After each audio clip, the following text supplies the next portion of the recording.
Bonjour à tous, d'où c'est avec plaisir et bienvenue à cette série de cours 2021 qui vont traiter, comme vous le voyez ici, des techniques de diagnostic et d'autoréparation pour des batteries plus performantes. Alors je dois dire, j'étais très optimiste et espérais que ces cours pourraient être en présentiel. Malheureusement, mon optimisme n'a pas suffi. Et encore merci pour ceux qui sont là d'être venus, car ça fera bien moins froid dans un amphithéâtre que de parler dans le vide. D'où ce que je compte faire cette année, c'est couvrir directement ces différents aspects indiqués dans ce programme, dans lequel vous aurez 5 ou 6 cours qui vont être dédiés dans un premier temps. Vous allez voir aujourd'hui, c'est une introduction générale. Je dirais que ça va être relativement léger au niveau scientifique. Mais ensuite, ça va se corser lorsqu'on va partir dans la théorie du diagnostic et l'appareillage, ainsi que tout l'aspect optique qu'on va voir cette année. Et ensuite, ces cours seront doublés de séminaires, où il y aura 3 séminaires, je dirais, que je qualifierai un peu d'historiques. Et ce sera Dominique Larcher, ici présent, qui vous les fera, où il traitera tout d'abord des aspects thermodynamiques, ensuite des aspects, je dirais, historiques de la part du lithium, et également des MnO2.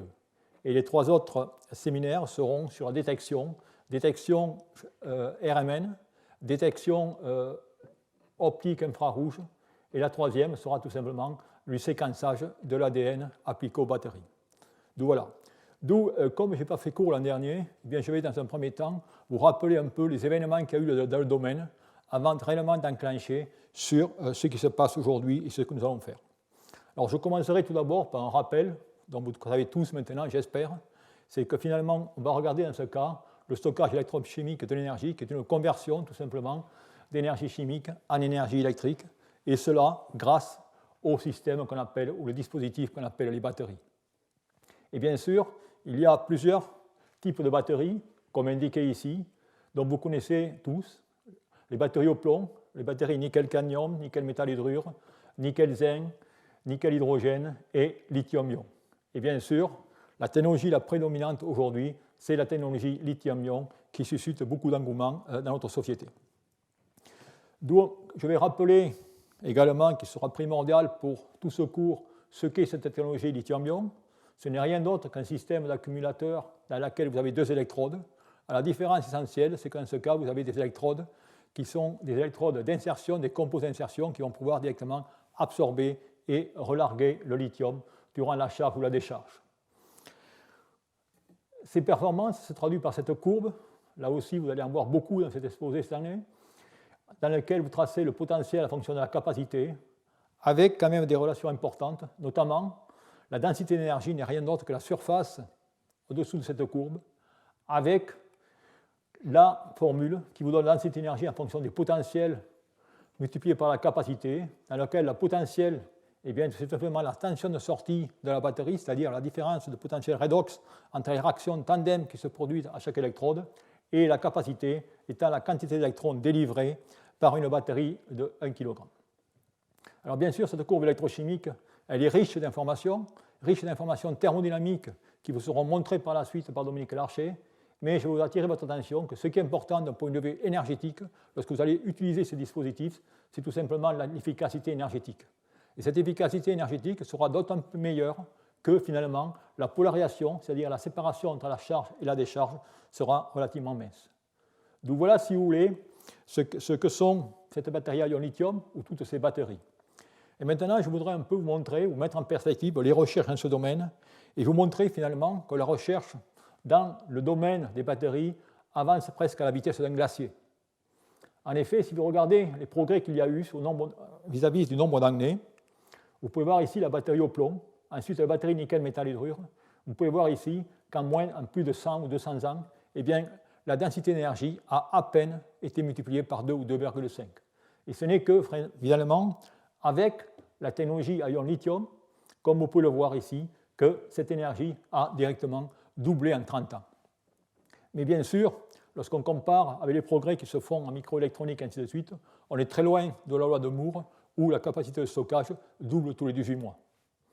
Et là, on pourrait s'amuser de voir finalement qu'est-ce qui se serait passé, où est-ce qu'on en serait si finalement on avait pu avoir les mêmes progrès au niveau directement du stockage électrochimique. Et pour ce faire, eh bien, je vais mettre ici tout simplement la batterie au plomb en 1860 et supposer qu'on double directement la densité d'énergie tous les 18 mois, et bien finalement, en 1928, bien l'énergie d'un kilogramme de batterie serait tout simplement celle de la première bombe atomique. Si on continue ainsi, en 1950, eh bien on s'aperçoit directement qu'une batterie d'un kilogramme pourrait produire toute l'énergie nécessaire à la Terre pendant 1h20. Et enfin, finalement, si on continue jusqu'en 2006, eh bien, 1 kg pourrait directement produire toute l'énergie, finalement, qu'on concevrait pendant 50 000 ans. Vous voyez directement qu'on est très loin de nos objectifs, et la raison est simple, c'est tout simplement qu'on est limité par la chimie. Et cette chimie, elle est complexe, et elle va directement être pluridisciplinaire, entraîner des matériaux, des électrodes, des électrolytes, et ainsi de suite.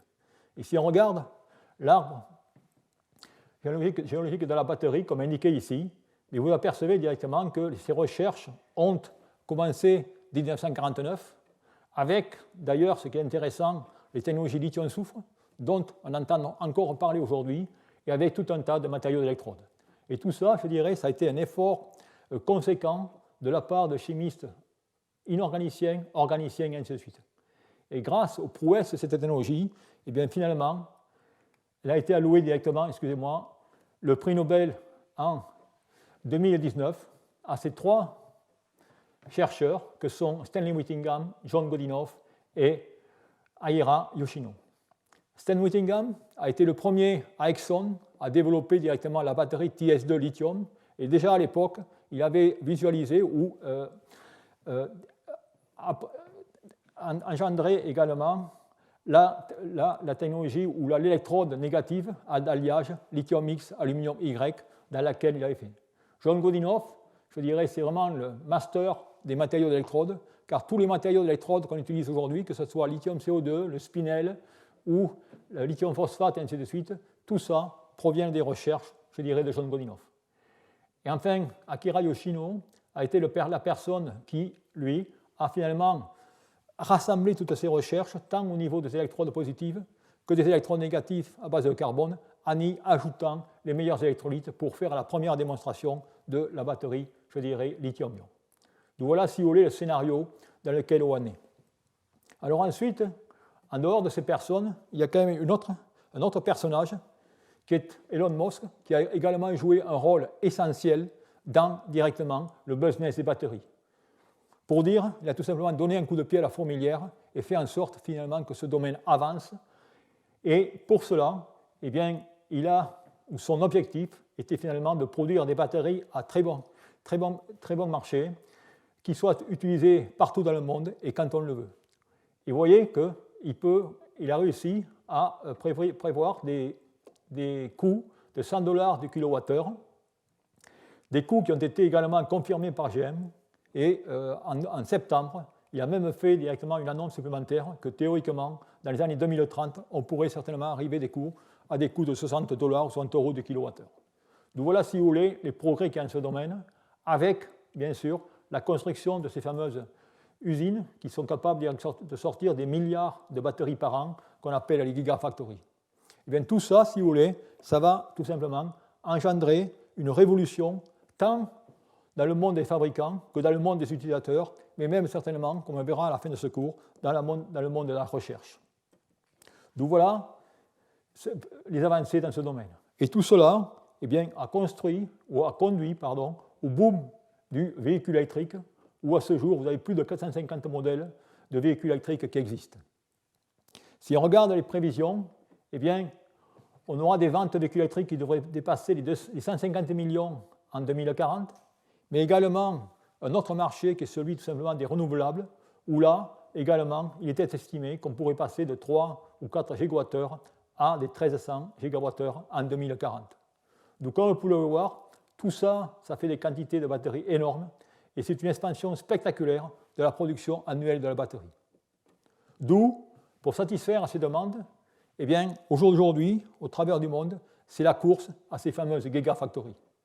Bien sûr, en Asie, où là, elles sont en fonctionnement, ou en Europe, où là, il y a pas mal de projets de construction de gigafactories, dont notamment Northvolt, qui sont très avancés, Tesla, qui construit une gigafactory à Berlin, et en France, eh bien, c'est tout simplement les Gigafactories de ACC, qui est directement l'œuvre de Saft, PSA, et ainsi de suite, et également une autre qui est en train de se concevoir, qui est Verkor.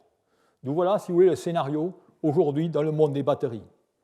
Alors, qu'est-ce que cela doit changer? Eh bien, si je regarde finalement la répartition de ces batteries mondialement, vous apercevez qu'à ce jour, eh l'Europe ne figure qu'à la hauteur de 1%, comparé à l'Asie qui domine totalement ce marché, et avec, je dirais, cette poussée de gigafactories qui seront installées à l'Europe, eh bien peut-être on pourra, en 2029, eh bien, atteindre 17%, je dirais, de la production totale de batteries.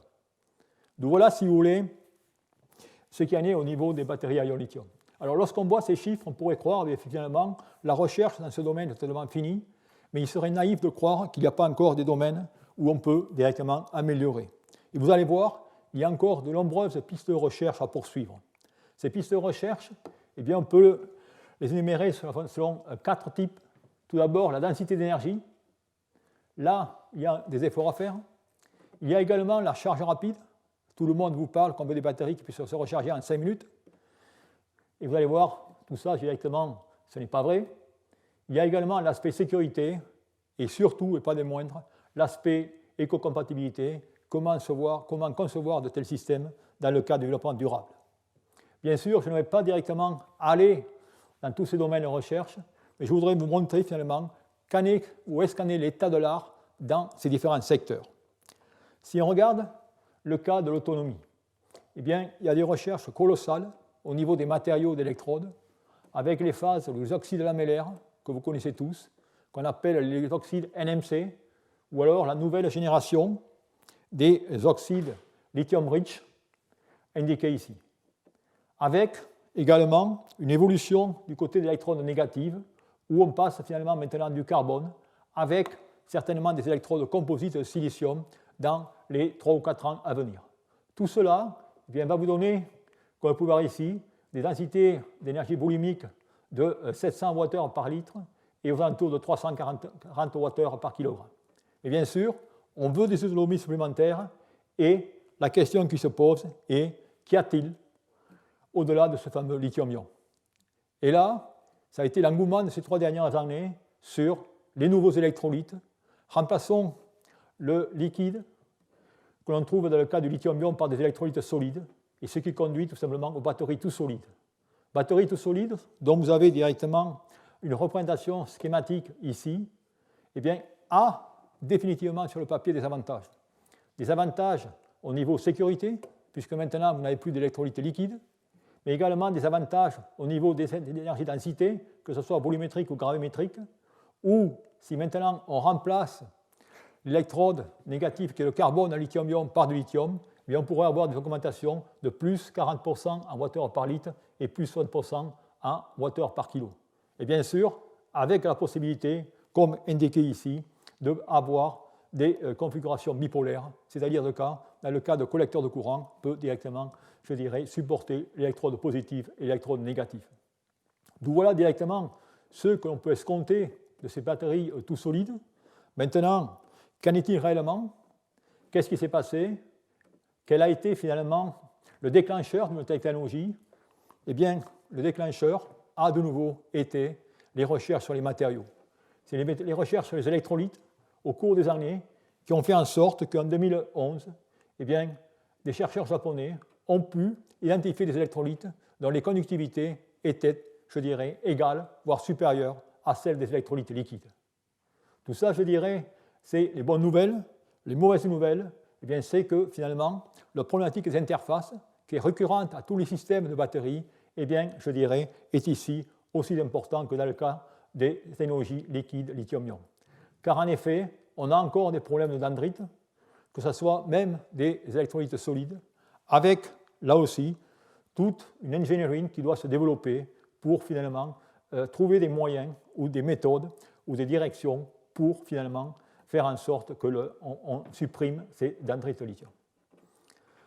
Mais récemment, il y a eu, je dirais, des découvertes qui sont relativement importantes, dont je dois citer ici, notamment un papier de Samsung qui a été publié en l'été 2020, où ces chercheurs ont montré finalement qu'ils pouvaient arriver à faire des batteries tout solides sans finalement anode de lithium, mais en y mettant tout simplement une composite carbone dans laquelle étaient dispersées des particules d'argent.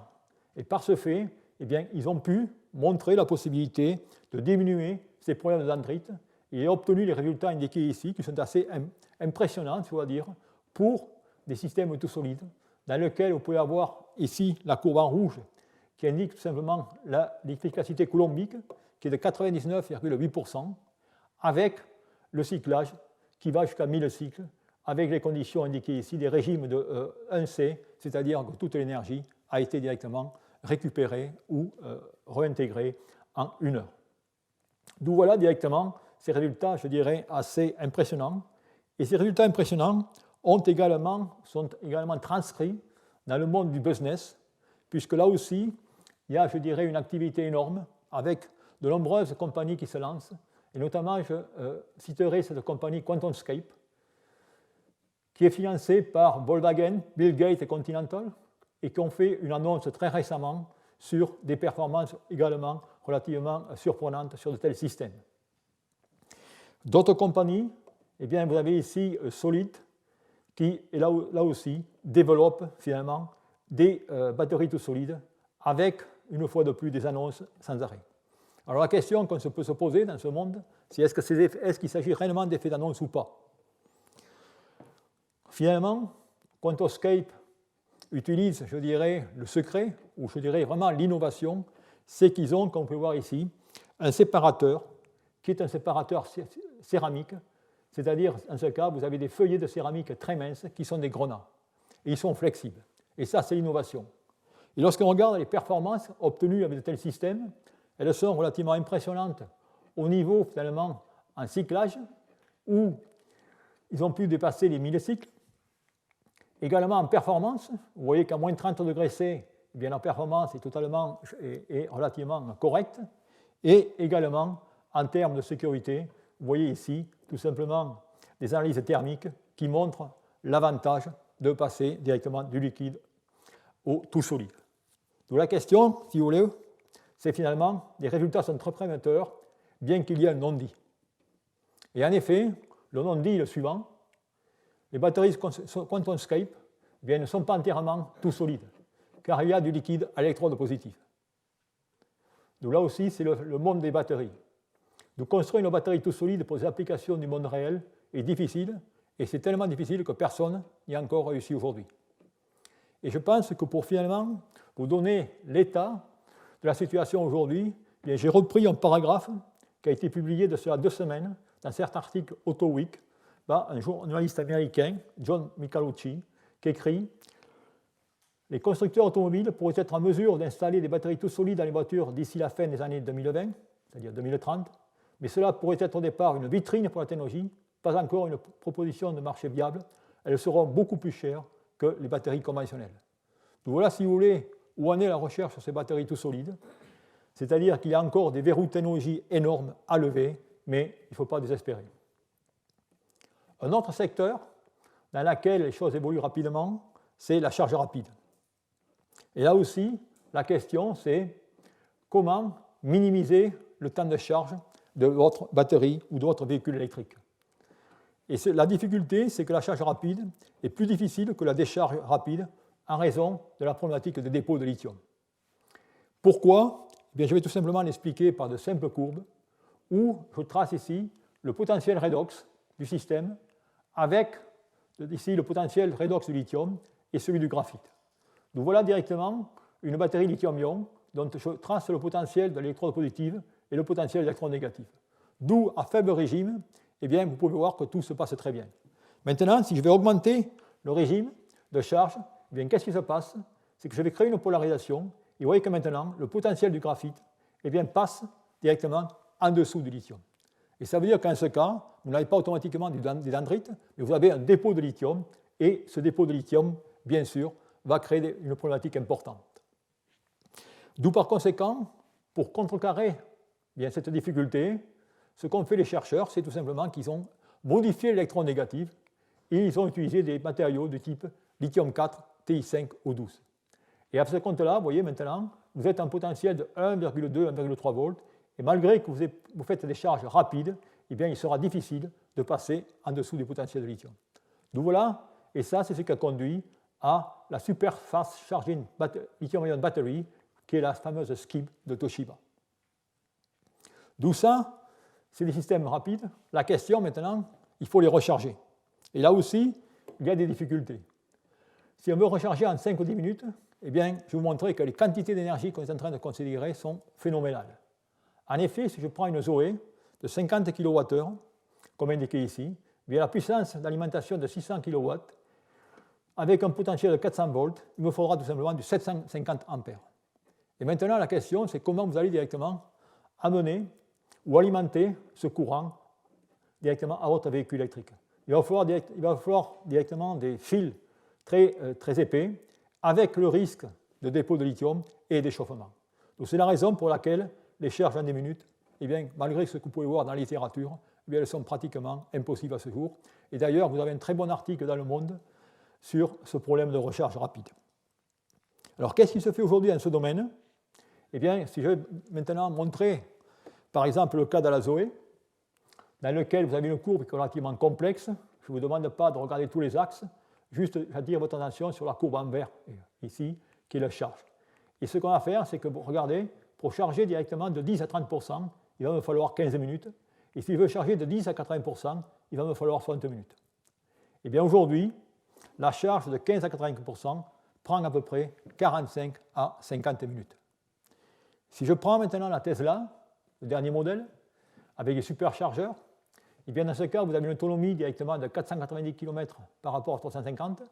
Vous avez ici la courbe. Vous voyez que là aussi, eh bien, si je veux charger de 15 à 80%, eh bien, il va me falloir aux alentours de 25 minutes, comme indiqué ici. Tout ça veut dire que finalement, la charge rapide aujourd'hui n'est pas possible, et la meilleure solution, et certainement celle qui sera envisagée dans le futur, eh bien, que sur les autoroutes, eh bien, il faudra tout simplement mettre des stations de recharge beaucoup plus rapprochées pour faire des recharges partielles de 50 à 60% qui vous permettront finalement de tenir, et qui ne prendront que 10 à 15 minutes. Donc voilà, si vous voulez, ce qui se passe. Alors maintenant, qu'est-ce qui se fait au niveau de recherche dans ce domaine? Bien, là aussi, il y a des études intéressantes dont je vais partager certaines entre vous. Ces études intéressantes, eh bien, elles vont tout simplement regarder l'influence de la charge à chaud, c'est-à-dire à des températures plus ou moins élevées. Pourquoi? Parce que vous savez tous certainement que dans une batterie, il y a deux phénomènes. L'un va être la décomposition de l'électrolyte qui va directement créer cette couche SEI. Et ça, c'est des réactions chimiques, réactions parasites, qui vont être activées cinétiquement, d'où elles vont être activées en température. Et bien sûr, si maintenant vous allez à basse température, vous avez des limitations de diffusion du lithium et vous allez avoir du dépôt de lithium dendrite.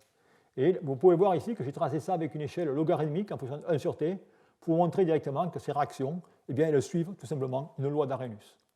Et vous voyez finalement que pour avoir le meilleur compromis, c'est-à-dire la plus faible perte de capacité, eh bien, je dois travailler dans ce cas à la température de 20 degrés C si je suis en régime de 1C. Par contre, maintenant, si j'augmente ma charge, c'est-à-dire que si je veux chercher beaucoup plus rapide, vous voyez que ces courbes vont se déplacer. Et vous voyez que maintenant, lorsque je passe de 1C à 2C ou à 3C, eh bien, finalement, la température de charge la plus efficace ne va plus être 20 degrés, mais va être directement 35 ou 38 degrés. Donc tout cela pour montrer que, eh bien, lorsqu'on va essayer de faire des charges rapides, eh bien, on va essayer d'utiliser le paramètre température avec nous pour faire en sorte d'avoir une charge plus courte sans affecter la durée de vie de la batterie. Donc voilà le type de recherche qui se fait dans ce secteur actuellement, mis à part bien sûr de jouer une fois de plus sur la morphologie des matériaux et ainsi de suite. Donc voilà, si vous voulez, le second point de la charge rapide adressée. Le troisième point que je voudrais maintenant mentionner sont les points liés directement à l'écocompatibilité ou au développement durable. Et là aussi, il y a 3 points que je vais mentionner. Tout d'abord, dans le choix des matériaux, dans le choix des éléments chimiques, où on veut des éléments chimiques métallopériodiques qui est faible toxicité, abondant, peu coûteux et ainsi de suite. D'où on va se résumer souvent à des composés à base de manganèse, de fer, voire de titane. Ensuite, il y a l'aspect recyclage. Et également, il va y avoir également d'augmenter la durée de vie des batteries pour diminuer l'empreinte CO2. Et là, ça va être ce que je vais vous présenter au niveau du diagnostic. Alors, dans le premier cas, eh bien, pour augmenter cette écocompatibilité ou développer des systèmes dans le cadre du développement durable, eh bien, ça a ouvert, je dirais, toute une panoplie de recherche vers de nouveaux systèmes. Et là, eh bien, j'ai résumé un peu toutes les technologies qui sont étudiées aujourd'hui pour pallier, si je peux dire, à ce développement durable avec les batteries lithium-mer, les batteries lithium-soufre, les systèmes redox flow et ainsi de suite. Là aussi, il y a beaucoup de recherches qui ont été faites, mais aucune de ces technologies, finalement, n'est mature à ce jour, excepte la technologie sodium-ion, qui, elle, présente un avantage indéniable au niveau du développement durable, puisque vous savez tous que le sodium est beaucoup plus abondant que le lithium.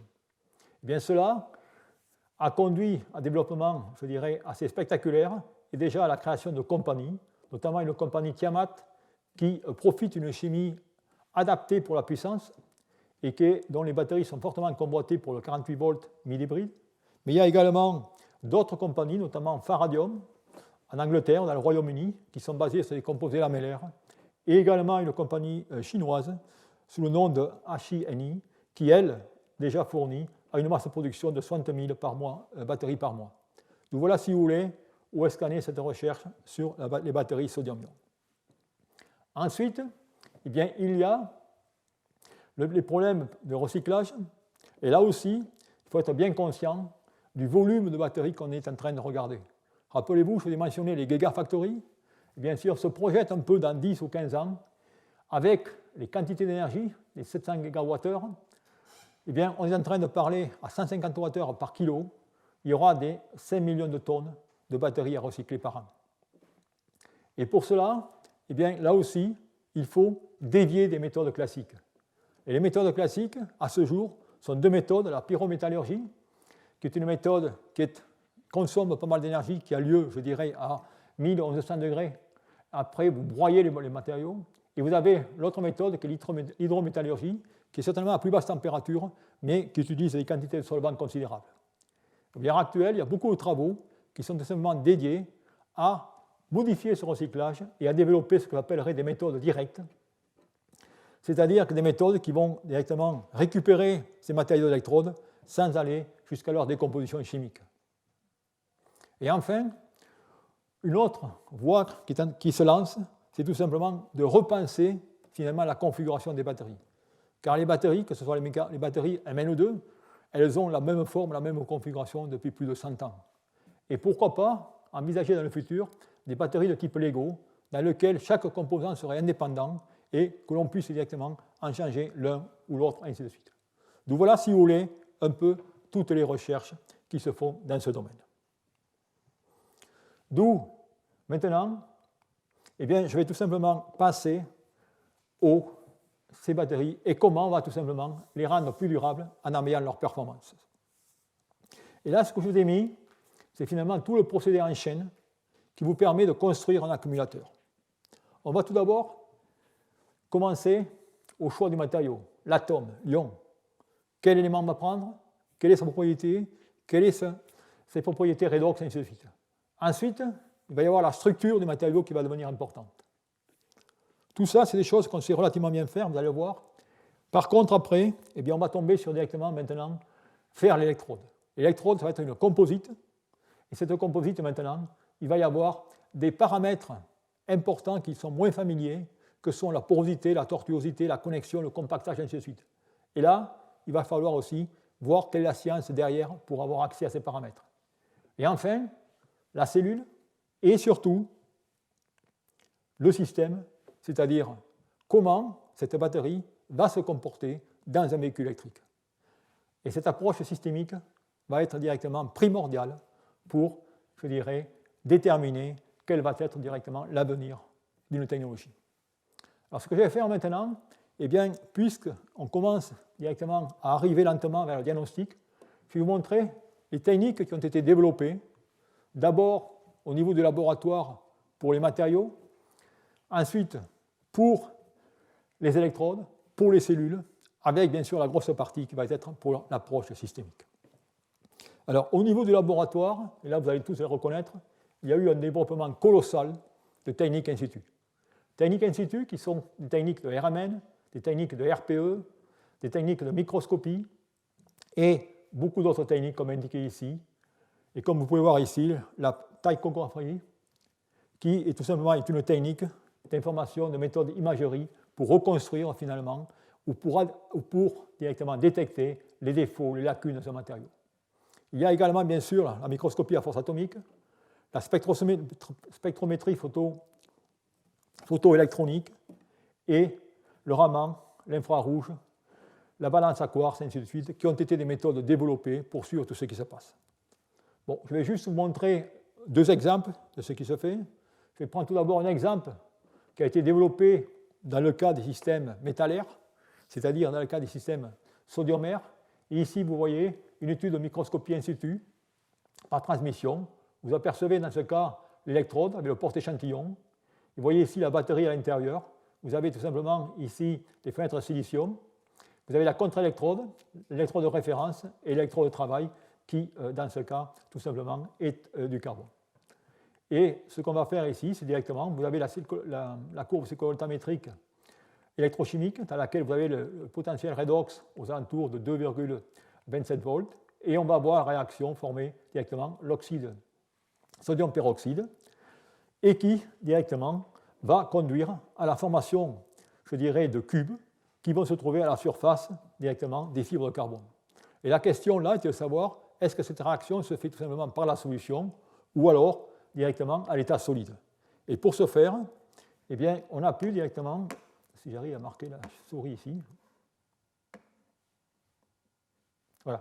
Et on a pu dans ce cas, merde, ouais, bon, théoriquement ça aurait marché ça, si j'arrive à le faire correctement. Voilà, c'est-à-dire qu'en ce cas, on a pu tout simplement, in situ, voir la formation sur ces fibres de carbone de ces fameux cubes de cette phase NaO2. Et on peut voir directement que cette formation, cette nucléation, croissance se fait à partir de la solution, avec, vous voyez, la partie, si je peux dire, qui est par simple couleur noire à l'intérieur qui correspond à la phase NaO2, mais il y a également à la surface quelques réactions parasites qui donnent des produits de décomposition. Donc voilà, si vous voulez, un exemple de ce qu'on peut faire. Un autre exemple, et cela vous sera plus détaillé, je dirais, par le séminaire que vous aurez la semaine prochaine, se trouve au niveau de l'électrode de silicium. Où maintenant, on va pouvoir suivre par RMN ce qui se passe dans l'intercalation du lithium dans le silicium. Et là aussi, eh bien, ce qu'on regarde, c'est finalement la phase qui est ici, lithium 15 Si4. Et lorsqu'on arrive à cette phase, eh bien, on s'aperçoit finalement que dans le signal RMN, eh bien, on a là aussi, une fois de plus, voilà. Vous voyez qu'en ce cas, on s'aperçoit finalement que lorsqu'on arrive à cette position, on a une autodécharge. Et cette autodécharge, eh bien, on l'interprète par la formation d'un domaine solide-solution autour de cette phase de lithium 15 Si4, mais cette phase étant très réactive, eh bien, lorsqu'on va laisser le matériau en autodécharge, eh bien, elle va directement retourner vers tout simplement sa phase de départ qui est lithium 15 Si4. Et bien sûr, on peut faire beaucoup d'autres choses avec ces techniques, notamment au niveau de l'imagerie. Et une fois de plus, on vous en parlera directement dans la séance la semaine prochaine. Donc voilà, si vous voulez, tout ce qui se fait au niveau des matériaux d'électrode. Et je dirais, aujourd'hui, on est quand même, je dirais, très bien outillé pour regarder tous ces problèmes d'interface, et ainsi de suite. Maintenant, on va avoir un problème plus compliqué, qui est cette fameuse électrode. Et là, ce niveau d'électrode, eh bien, il faut finalement déterminer la porosité, déterminer la tortuosité, connaître la taille et forme des pores, savoir comment toutes ces particules avec le carbone, avec le liant, je dirais, s'enchevêtrent, quels sont les défauts, et ainsi de suite. Et là, par contre, eh bien, il va y avoir des techniques qui vont être un peu différentes de celles que vous êtes habitués, et ça va être les techniques que je vais appeler les techniques de tomographie X assistée par ordinateur. Ce n'est rien d'autre que la reconstruction du volume de l'objet, tout simplement à partir d'une série de mesures effectuées depuis l'extérieur. Et je vais un peu vous décrire sur cet exemple ce qui se passe.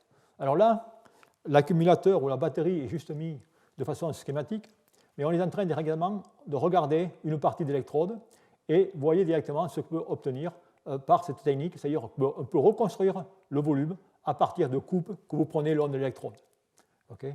Et lorsqu'on regarde cela, on s'aperçoit finalement qu'on détecte très bien entre les particules, je dirais, qui ont l'air relativement blanches ici, qui sont le NMC, et le noir, qui est finalement, dans ce cas, le liant plus le carbone. Mais si on regarde finalement ici, on s'aperçoit que finalement, on n'arrive pas à détecter la différence entre un pore et du carbone. Si on regarde maintenant une photo SIM, eh bien, dans ce cas, on voit très bien en surface la répartition. Et pour avoir accès, je dirais, à la même qualité, eh bien, dans ce cas, les chercheurs ont fait une double analyse tomographique en prenant directement une référence, je dirais, un blanc de carbone et de particules avec de liants. Et grâce à cela, eh bien, ils ont pu tout simplement, comme vous pouvez voir ici, eh bien, mimer, si je peux dire, exactement la photo de microscopie. Ça veut dire que maintenant, eh bien, on a la possibilité, vous allez voir par la suite, d'aller voir à l'intérieur d'un accumulateur et de reconstruire finalement ces électrodes en différentes fractions et savoir tout ce qui se passe. Et à partir de ça, bien sûr, vous pouvez déterminer des porosités, des tortuosités, et vous pouvez directement remonter à tous les modèles pour savoir quel va être le comportement finalement d'un accumulateur. Vous repassez à des calculs mathématiques, des exploitations d'images, et vous pouvez, comme indiqué ici, savoir quels vont être l'effet des courants sur ces électrodes. Alors, ce que vous regardez ici, c'est tout d'abord, tout simplement, la configuration. Vous avez le lithium, séparateur, votre électrode positive, qui est NMC, et le collecteur de courant. Eh bien, ce que je vais faire maintenant, je vais décharger mon accumulateur, c'est-à-dire que je vais directement, dans ce cas, insérer du lithium dans le lithium CO2, c'est-à-dire que mes lithiums arrivent ici. Et regarde finalement ce qui se passe en fonction du régime de cyclage. Vous voyez que si j'augmente mon régime au début, vous avez directement les particules sont relativement lithiées, les NMC sont totalement lithiées, c'est homogène, et au fur et à mesure directement que je vais augmenter mon régime, je m'aperçois qu'en ce cas, bien, le degré de lithiation va être plus important du côté séparateur et va s'estomper au fur et à mesure qu'on va vers le collecteur de courant. De la même façon, ce qui est relativement normal, dans ce cas, il y en a la même chose pour la concentration de l'électrolyte. Et ce qui se passe dans ce cas, c'est que vous avez une compétition entre la réaction cinétique d'intercalation du lithium et le transport de masse qui est le lithium. Et bien sûr, lorsque vous avez un régime trop rapide, eh bien, les ions lithium n'arrivent plus à être fournis directement à votre réaction, et c'est la raison pour laquelle eh bien, les particules ne sont pas uniformément lithiées au travers de votre matériau. Ensuite, on peut également regarder finalement le flux de lithium dans ces systèmes, et on s'aperçoit ici que ces flux de lithium eh bien, sont plus importants dans les nanopores ou dans les régions, je dirais, d'électrolytes qui sont nettement les plus concentrés. Et ça aussi, je dirais, c'est très important, car ça va créer des problèmes d'échauffement qui vont être néfastes à la batterie. Et enfin, le transfert de charge, eh bien sûr, il est une fois de plus corrélé avec tout simplement le degré de lithiation et l'électrolyte. C'est-à-dire, si vous avez des particules qui sont bien mouillées, vous allez avoir un bon transfert de charge, et ce transfert de charge, je dirais, où les particules seront d'autant plus lithiées qu'elles seront petites par rapport à des particules plus massives. Donc voilà, si vous voulez, ce que, actuellement, la recherche tente d'effectuer à partir de cela, et bien sûr, on peut modéliser les diagrammes de Dragon, et ainsi de suite. Alors, une étude plus détaillée qui se fait sur l'électrode, et qui est relativement intéressante, c'est maintenant, c'est qu'on a ces électrodes, on a leur porosité, mais ce qui devient important, c'est le compactage. Et plus vous allez compacter, plus vous allez diminuer, dans ce cas, la taille des pores et abaisser les performances. Et là, vous avez tout simplement un appareil qui vous permet directement de faire une étude. Vous avez la source des rayons X, vous allez mettre directement votre échantillon, votre spécimen sur cette presse qui va par traction ou compression, et vous allez tout simplement, dans ce cas, découper à la hauteur, je dirais, toutes les microsecondes, vous allez prendre directement des photos de votre objet et reconstituer cette image. Et vous avez ici, finalement, ce qui se passe au niveau compression.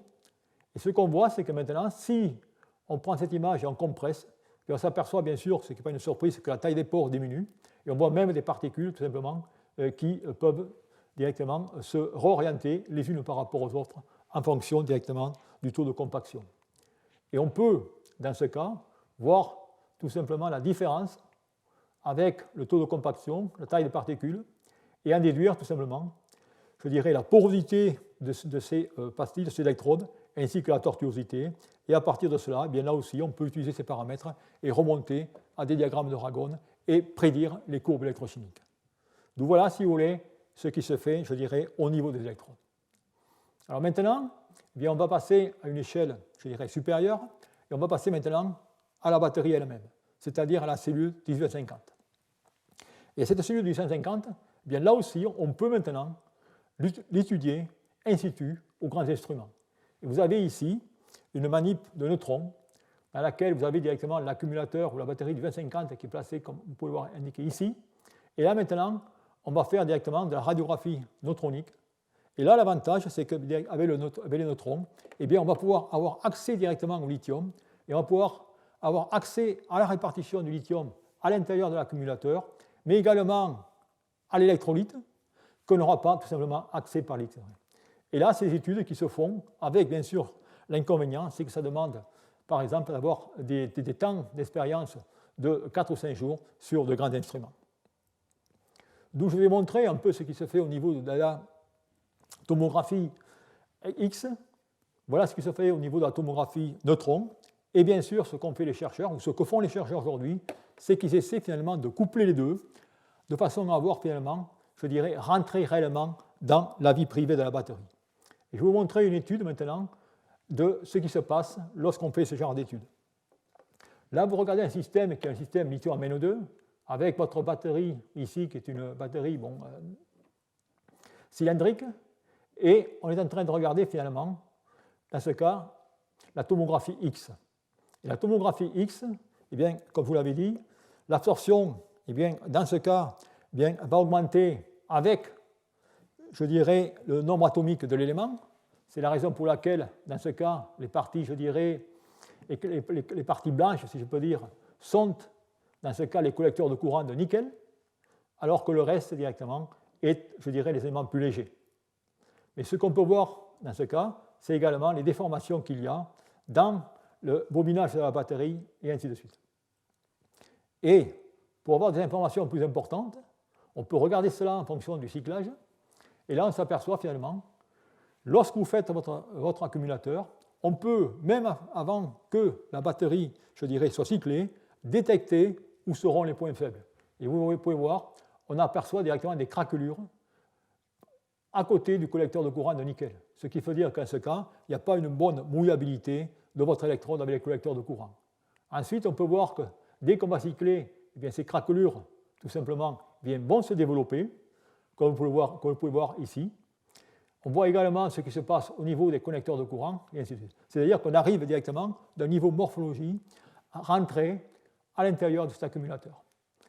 Ça, c'est l'information que l'on a. Maintenant, si on veut l'information sur plus ou moins les réactions de transport, le lithium, et ainsi de suite, eh bien, on coupe ça avec le neutron.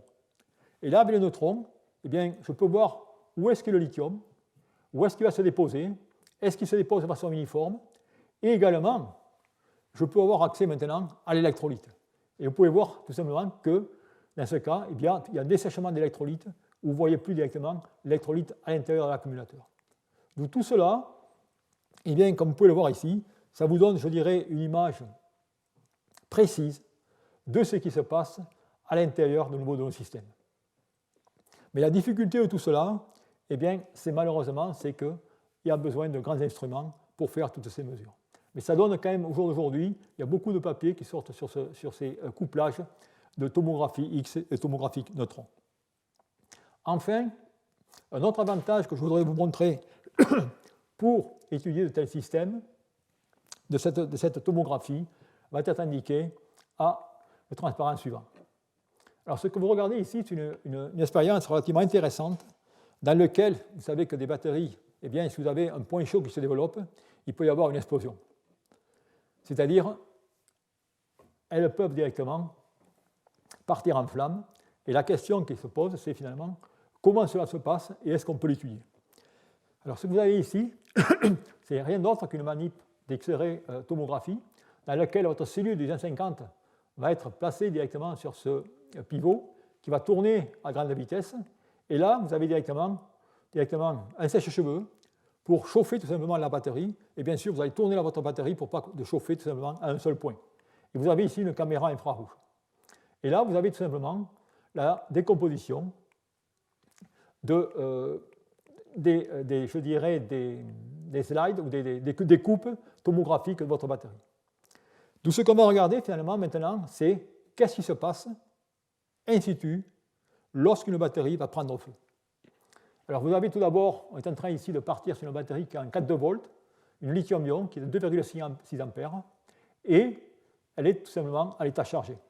Et qu'est-ce qu'on fait maintenant? Eh bien, avec le sèche-cheveux, on va augmenter sa température et on regarde ce qui se passe. Et on s'aperçoit finalement qu'il y a la formation d'un point chaud. Il y a également ensuite un dégazage et ensuite directement un emballement thermique.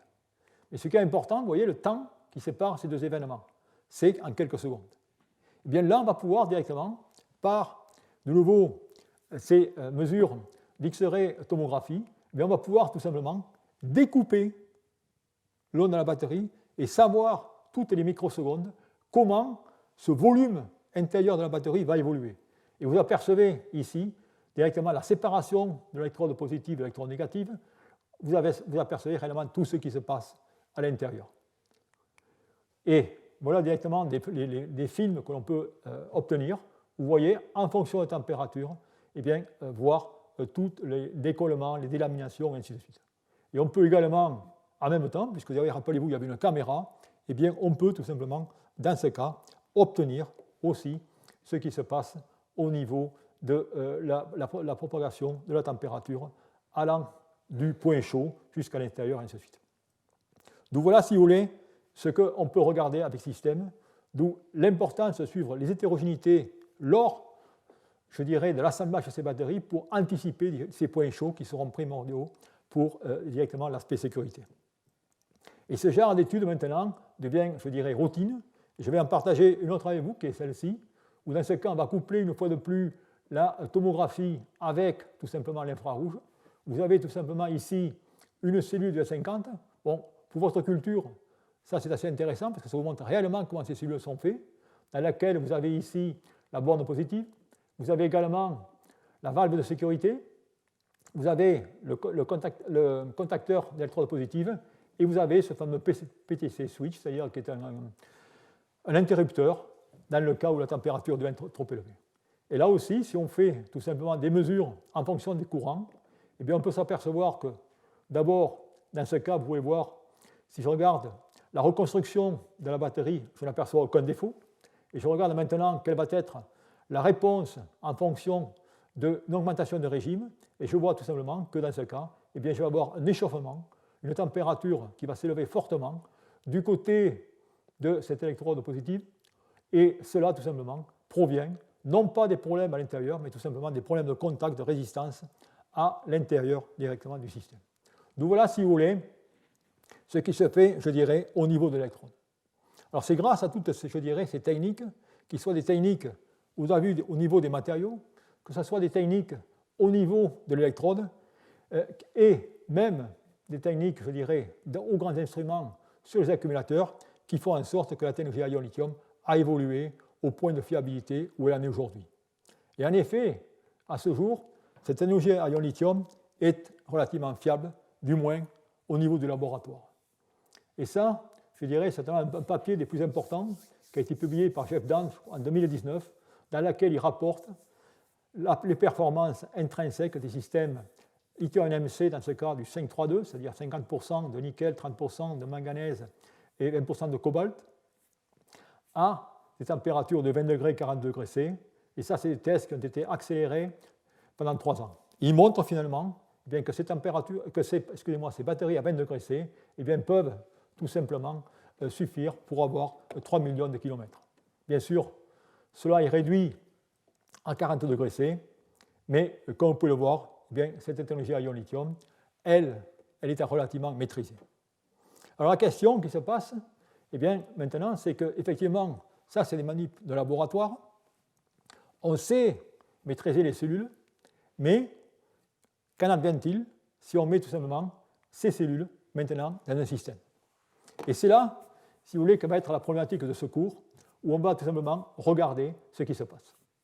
Et en effet, si on regarde au jour d'aujourd'hui, eh bien, le problème majeur de ces technologies, c'est cette fameuse SEI, cette fameuse solid electrolyte interface.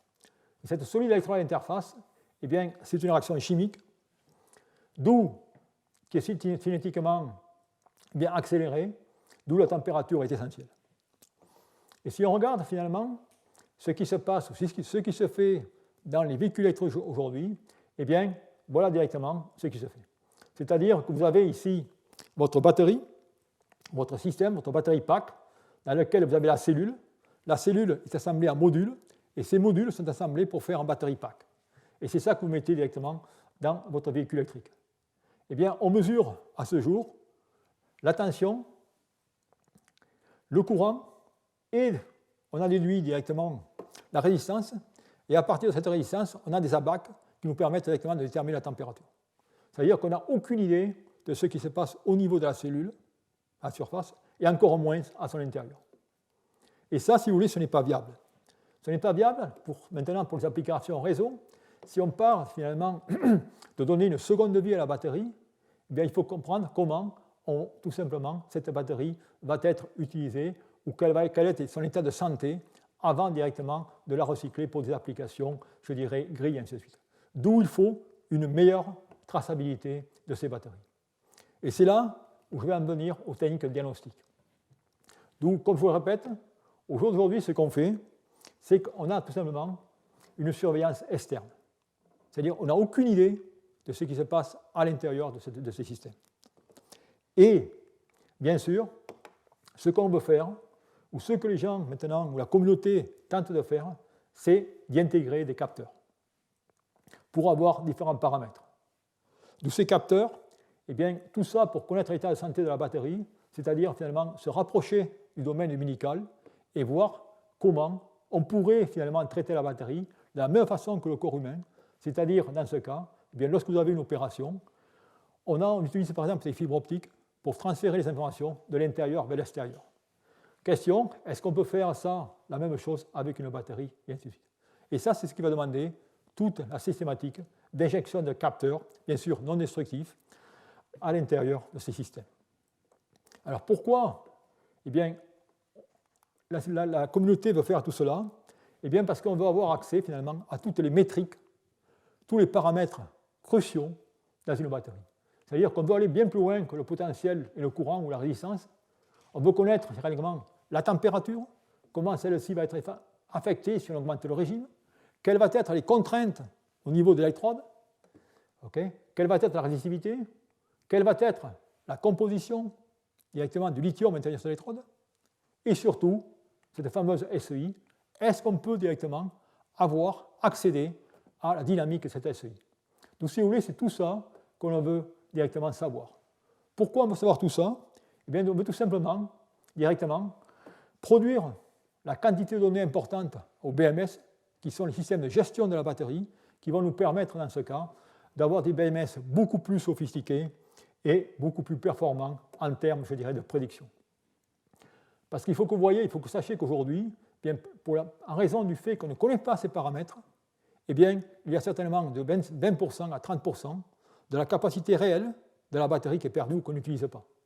Si on arrive à avoir ces fonctions avec, je dirais, des qualités fiables, eh bien, on pourra tout simplement, dans ce cas, eh bien, avoir une meilleure utilisation de la batterie. On va tout simplement mieux connaître son état de charge, son état de santé. On pourra doubler sa durée de vie, améliorer sa sécurité, et finalement, à la fin, on pourra être beaucoup plus éco-compatible, et ainsi de suite. D'où, par conséquent, eh bien, ce qu'on va regarder dans ce cours, eh bien, c'est tout simplement comment apporter cette intelligence à l'intérieur de la batterie. Et tout cela va avoir deux conséquences. C'est-à-dire que ça va nous permettre d'avoir accès à des problèmes fondamentaux sur les interfaces, de mieux les connaître, mais également ça aura, je dirais, des percussions, je dirais, importantes à l'industrie, au niveau des étapes de formation, au niveau des étapes de contrôle, et ainsi de suite. D'où, par conséquent, eh bien, c'est la raison pour laquelle il y a, je dirais, ce travail énorme à l'heure actuelle sur ce diagnostic. Alors la question qu'on peut se poser, c'est que je vous présente tout ça, c'est quelque chose de bien nouveau, Mais là aussi, en science, vous allez voir que rien n'est bien nouveau, puisque si je regarde le diagnostic dans le domaine des batteries, eh bien, ça ne date pas d'aujourd'hui, mais ça date directement de beaucoup d'années. Et le premier, je dirais, technique de diagnostic a été appliqué dans les batteries au plomb en 1887. Donc là aussi, vous voyez, il n'y a rien que nouveau. Et vous voyez tout ce type de diagnostic qui a été développé. Alors bien sûr, ce type de diagnostic, la plupart, comme on va le voir, eh bien, il va y avoir les méthodes de diagnostic électrochimique, ce que je traiterai la prochaine fois. Il va y avoir bien d'autres méthodes, je appellerai des méthodes physiques. Et mais là, malheureusement, ces méthodes sont des méthodes physiques qui se feront par l'extérieur. Et enfin, il va y avoir des méthodes optiques que l'on va regarder, où là, eh bien, on va tout simplement aller prospecter à l'intérieur de la batterie. Donc voilà, si vous voulez, un peu ce que ce cours va couvrir, avec, je dois avouer, une partie fort importante. Il y aura 4 cours sur tout ce qui est l'aspect optique, avec les différentes, je dirais, techniques pour le faire. Alors je voudrais juste commencer, juste pour initier un peu à ce diagnostic, en commençant par la technologie la plus vieille, qui est la technologie au plomb.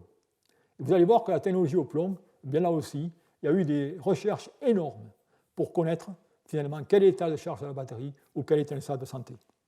Alors, la batterie au plomb, bien, je dirais, c'était vraiment la technologie idéale pour tester ou pour développer des capteurs. Pourquoi?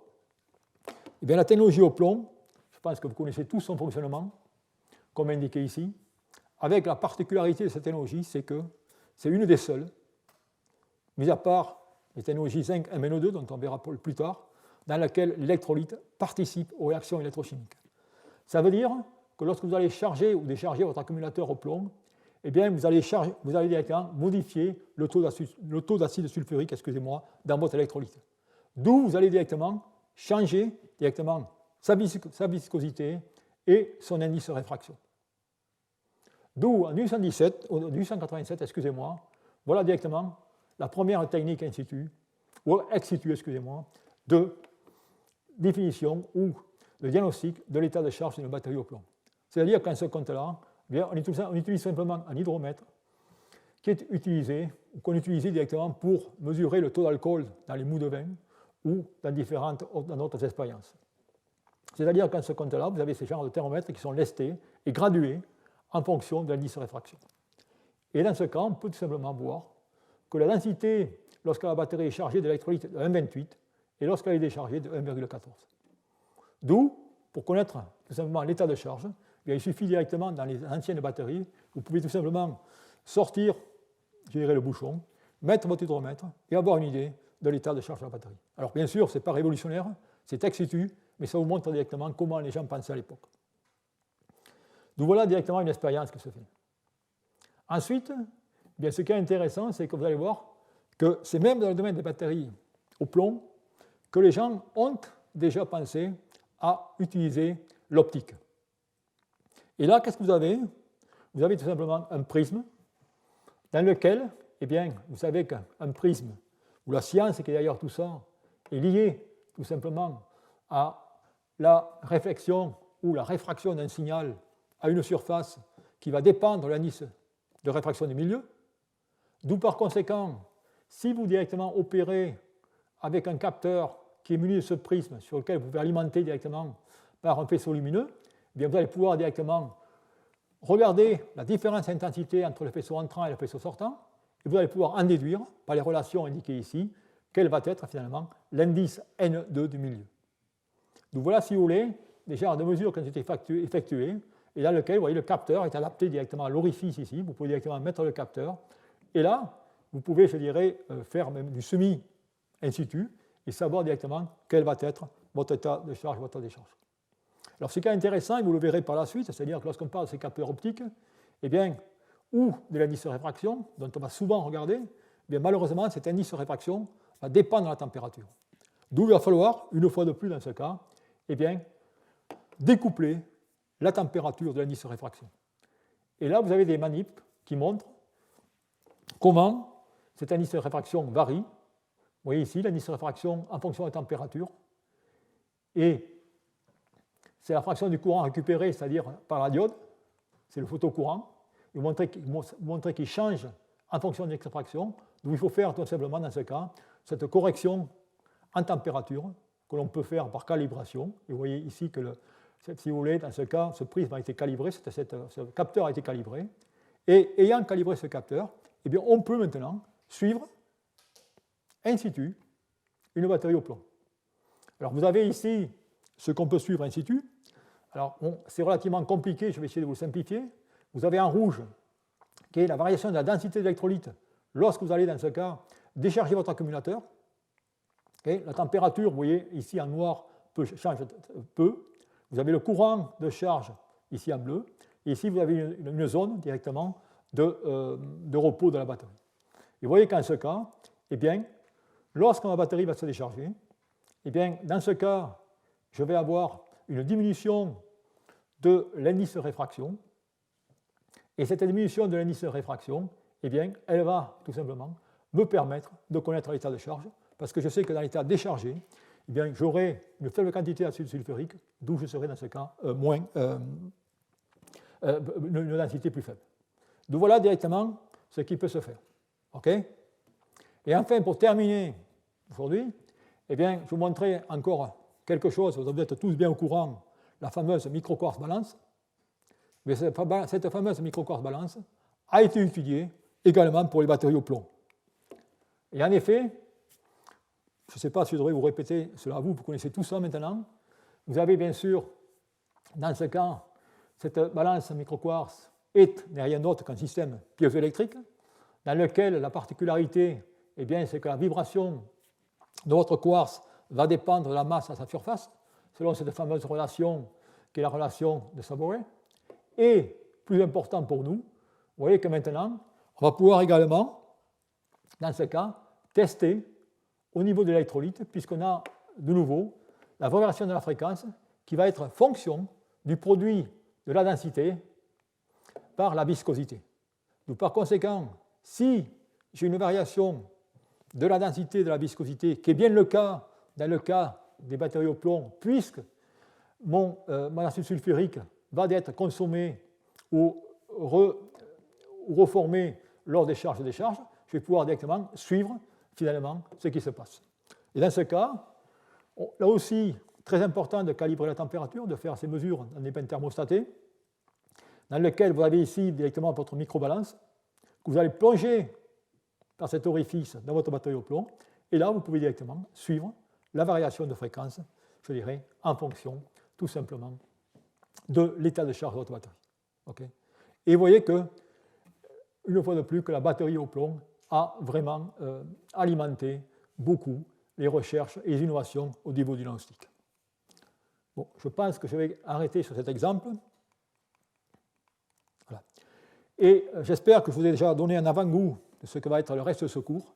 C'est-à-dire, on va parler beaucoup sur aller trouver finalement quels sont les paramètres clés pour s'assurer d'une performance et de durabilité des batteries au maximum, mais pas au niveau des électrodes, mais au niveau tout simplement du système. Comment intégrer mon accumulateur dans un système électrique, et ainsi de suite, et m'assurer que je puisse aller voir ce qui se passe et en assurer le maximum.